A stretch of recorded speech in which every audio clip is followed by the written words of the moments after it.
2026 বিশ্বকাপের ফাইনালের শেষ বাঁশি বাজল। পুরো পৃথিবী যখন স্পেনের বিজয় উল্লাসে কাঁপছে, ঠিক তখনই ক্যামেরায় ধরা পড়ল ইতিহাসের সবচেয়ে সুন্দর দৃশ্যের। মাত্র 19 বছর বয়সে ফুটবল বিশ্বকে তাক লাগিয়ে দিলেন লামিন ইয়ামাল। কিন্তু বিশ্বজয়ের ঠিক পর মুহূর্তে গোল্ডেন মেডেলটা নিজের গালায় ঝুলিয়ে তিনি কাকে যেন খুঁজছিলেন। কোটি কোটি মানুষের চিৎকার, আতরবাজির আলো, সবকিছুকে উপেক্ষা করে লামিন ইয়ামাল ছুটে গেলেন তার ছোট্ট ভাইয়ের কাছে। যে বিশ্বকাপের ট্রফি হওয়ার স্বপ্ন প্রতিটা ফুটবলারের থাকে, তা এখন এই ছোট্ট শিশুর খেলনার মতো।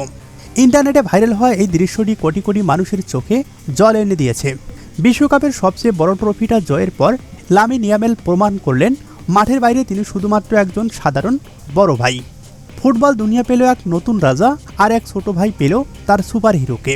ইয়ামালের ভাইরালের এই মুহূর্তটি আপনার কেমন লেগেছে জানিয়ে দিন নিচের কমেন্ট বক্সে।